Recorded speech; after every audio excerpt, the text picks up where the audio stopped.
그래서 말로 했을 때도 이해가 안 되는데 책으로 본다 해서 이해할 수 있겠냐? 안 된다는 거죠. 네, 아무리 설명을 자기는 한다 해도, 법 전문가가 아무리 자기가 열심히 설명해 준다 해도 일반인들은 아 저게 무슨 소리지? 모르는 말이 많이 나오네? 이렇게 생각할 거예요. 마찬가지로 책도 네, 지식이 없으니까 아무리 봐도 무슨 얘기인지 모른다는 거죠. 그래서 지식이 없기 때문에 교양서도 봐서는 안 되는 거고, 원문도, 번역된 원문도 봐서는 안 된다라고 저는 이야기를 합니다. 그래서 책을 보고 배우지 마라, 이렇게 얘기가 되는 거예요.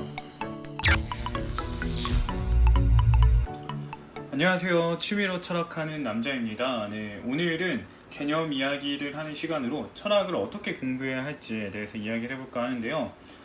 많은 분들이 철학을 공부한다고 하면은 처음으로 이제 생각하시는 건 이제 철학 코너에 가서 책을 구입하게 됩니다. 근데 사실 이렇게 책을 통해서 공부하는 건 저는 추천을 하지 않아요. 전에도 얘기했다시피 책을 통해 보는 거는 중급용이라고 저는 보기 때문에 초보자분들은 책을 보지 않는 걸 좋다고 생각을 하는데, 대부분의 많은 분들은 아마 교양서들을 많이 보게 될 거예요. 교양서를 많이 보게 될 텐데, 사실 이런 교양서는 소개하는 내용이기 때문에 어떤 지식이 있었다는 사실이나 이런 정보만 제공할 뿐이에요. 그래서 교양 지식을 원하는 게 아니라면, 교양 지식을 원한다면 이거를 보는 게 낫겠지만, 그게 아니라면 이거는 볼 필요가 없어요. 이렇게 이제 교양서를 보지 않는다면 철학을 공부할 때 그러면 이제 원문을 봐야 되거든요. 번역된 원문을 봐야 되는데, 이 원문 같은 경우는 문제가 뭐냐면은 지식이 없으면 이해를 하지 못해요. 지식이 없으면 이해를 하지 못하는데, 이 경우를 생각해 보시면 돼요. 어떤 전문가가 있다고 해봅시다. 전문가, 법 전문가라고 해볼까요? 법 전문가가 이제 자기의 어떤 입장을 설명을 하는데 일반인을 놓고 설명을 하는 거예요. 이 법 전문가는 이런 법은 어떤 논리에 의해서 이런 부분이 문제가 있다라고 이야기를 하면은 일반인들은 그거를 풀어 설명해 주지 않는 이상 이해를 못 합니다. 이것과 똑같아요. 왜냐하면 책이라는 건요, 의견 표출의 한 방식인데, 책으로 글이나 책이나 글로 표현을 하거나 말로 표현하는 거예요. 의견 표출은 말이나 글을 통해서 하는데 글로 나타나는 게 책이란 거죠. 그래서 사실 대화를 하고 있는 거랑 책을 보고 있는 거랑 차이가 없어요. 의견 표출이니까. 그래서 말로 했을 때도 이해가 안 되는데 책으로 본다 해서 이해할 수 있겠냐? 안 된다는 거죠. 아무리 설명을 자기는 한다 해도, 법 전문가가 아무리 자기가 열심히 설명해 준다 해도 일반인들은 아 저게 무슨 소리지? 모르는 말이 많이 나오네? 이렇게 생각할 거예요. 마찬가지로 책도 지식이 없으니까 아무리 봐도 무슨 얘기인지 모른다는 거죠. 그래서 지식이 없기 때문에 교양서도 봐서는 안 되는 거고, 원문도, 번역된 원문도 봐서는 안 된다라고 저는 이야기를 합니다. 그래서 책을 보고 배우지 마라, 이렇게 얘기가 되는 거예요. 그러면 어떻게 공부해야 되냐, 이렇게 질문이 나올 수가 있는데요. 이제 그 공부하는 방법에 대해서 이야기를 해보면 이미 다 아는 거예요. 그냥 저는 설명을 좀 덧붙일 뿐인 거고 이미 다 아시는 겁니다. 철학을 공부를 하려면은 일단 개념에 대한 이해가 있어야 돼요. 개념에 대한 이해가 있어야 어떤 책을 보더라도 이해를 할 수 있는 거예요. 그래서 개념을 이해하기 위해서는 이제 탐구를 해야 됩니다. 탐구를 해야 되는데, 어떤 탐구냐? 의문이 있을 거 아니에요. 의문이나 궁금증. 궁금증이 있을 텐데 이것에 대해서 확인하는 절차가 필요하죠. 어떤 궁금증을 해결하기 위한 절차가 필요하게 되는데, 자기만의 자기 생각을 정립한다든가, 아니면은 자료 조사를 한다든가, 이런 것들이 필요합니다. 그래서 자기 생각이 어느 정도 완성이 되고, 그 다음에 자료 조사도 완성이 돼서 어떤 하나의 의견을 형성할 수 있겠죠. 그럼 그걸 검증해야 돼요. 과연 내가 지금 생각한 게 맞는지를 검증을 해야죠. 그래서 맞다고 생각이 들면은 이제 지식이 되겠죠. 자기만의 지식이 됩니다.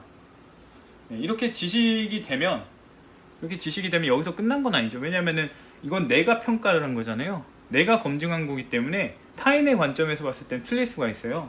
그렇기 때문에 이렇게 자기 지식이 나타나면 토론을 하게 되죠. 대화를 하게 된다는 거예요.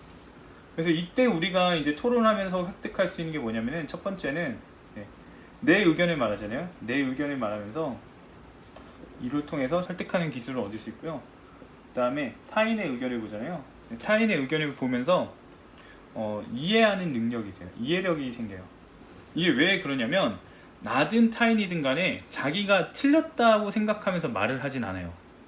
근데 나랑 의견이 다르면은 나는 이 사람의 그 근거에 대해서 잘 모르고 있거나 아니면 공감을 못 한다는 얘기인데, 이 사람은 그 옳다고 여기는 근거가 있을 거 아니에요. 그렇기 때문에 그 근거를 들어봐야 돼요. 그래서 듣는 과정에서 이 사람이 맞다고 생각하는 관점으로 계속해서 들어줘야 되기 때문에 이 사람의 입장에 대한 이해력이 증가가 돼요. 이해력이 증가가 되고, 마찬가지로 내 의견을 이제 표현하는데 상대가 내가 원하는 대로 이해하지 못하는 거예요. 그러면은 설득을 제대로 시켜야 되겠죠. 설득하는 기술이 생깁니다. 그러니까 이제 이렇게 되면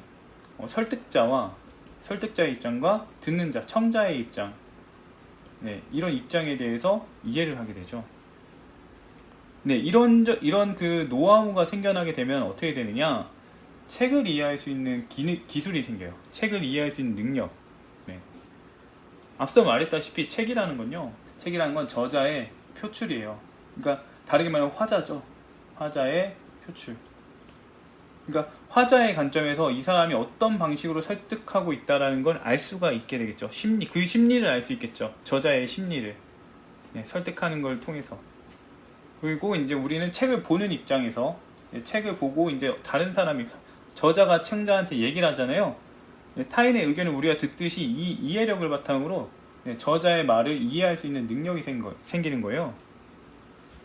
그렇기 때문에 이렇게 토론을 하면은 책을 이해할 수 있는 기술이 생기게 됩니다. 그리고 우리가 인식에 대한 이야기를 했다. 인식. 그러면 인식을 다루는 학자 A, B, C 똑같이 다 인식에 대해서 얘기를 할 거 아니에요.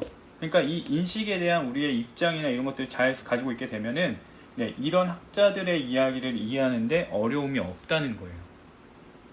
그래서 처음부터 A를 보고 이 입장을 이해하고 또 B를 보고 B 입장을 이해하고 이렇게 하는 것보다 이런 나만의 어떤 그 지적 틀을 가지고서 이 이야기를 보고 접근해 나가는 게 훨씬 이 철학자들의 책을 이해하는데 쉽다는 거예요. 더 효율적이고, 내가 이런 거 하나 만들어 놨다는 이유 하나로 이것들을 이해하기가 훨씬 수월해진다는 거죠. 그래서 이것들을 직접 보고 있는 것보다 훨씬 효율적으로 책을 보게 된다.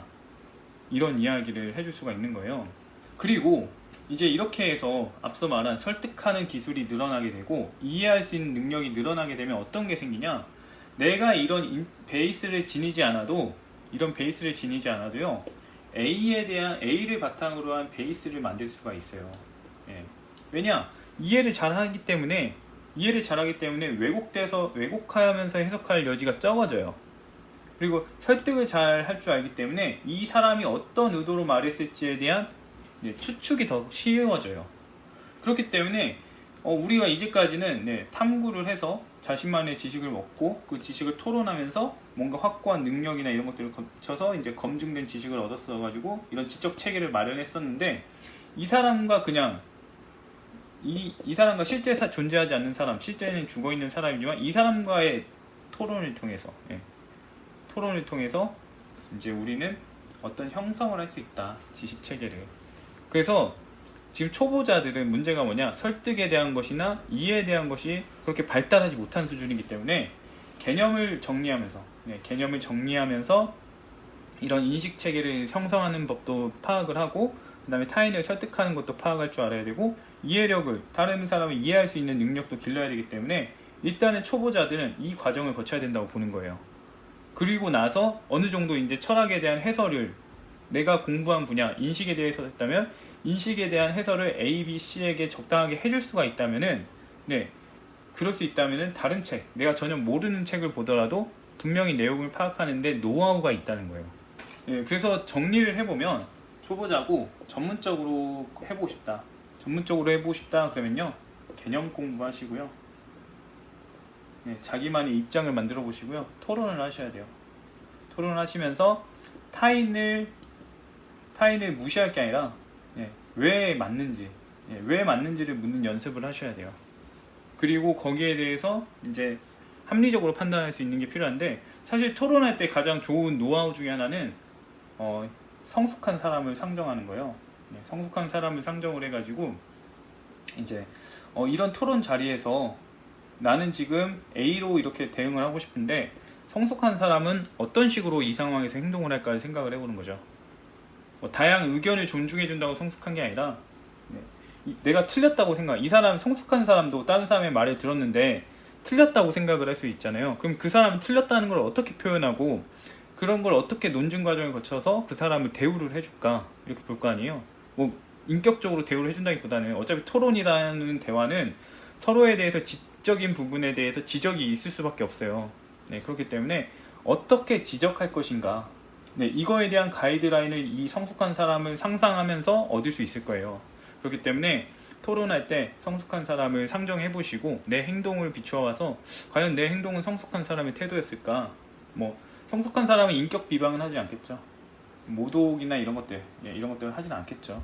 예, 뭐 대화 태도를 지적하다기보다 대화의 내용의 질을 따지겠죠. 그러니까 이런 대화할 때 뭐 말투가 왜 그렇습니까? 아니면은 뭐 왜 자기만 옳다고 합니까? 이런 식으로 하는 게 아니라 그 사람이 말한 본질적인 내용에 대해서 접근을 해 나가겠죠. 아무튼 그런 식으로 해서 이제 의견을 받아야 되는데, 사실 이런 그 개념 공부도 우선적으로 해야 되는 개념 공부가 있긴 하거든요. 제가 몇 가지는 생각을 하긴 하는데 이런 것들을 좀 그것에 대해서 이야기를 할 수 있을지 모르겠는데, 아무튼 우선적으로 봐야 될 개념 공부들도 하고 그 다음에 이런 것들을 하게 되면은 보다 전문적으로 이제 철학을 이제 전문적으로 한번 생각해 볼 수 있다라고 저는 개인적으로 생각을 합니다. 뭐 물론 저는 이제 혼자서 공부를 했고 취미로 했었기 때문에 뭐 다른 분들은 다른 의견일 수도 있겠죠. 하지만 저는 이런 식으로 하셔야 잘 될 수 있다고 생각을 하니까요. 뭐 공감이 되신다면 이런 방식으로 한번 해보시고 다른 사람들과 의견 교류도 해보시고 그러는 게 좋을 것 같아요. 내 말만 맞다는 게 아니라 내 말이 맞다는 근거도 될 줄 알아야 되고, 예, 이런 것들이 있고요. 아무튼 그렇게 해서 아까 말한 것처럼 이제 전문적인 책들도 볼 수 있게 되기를 바라겠습니다. 아무튼 오늘은 여기까지 하겠습니다.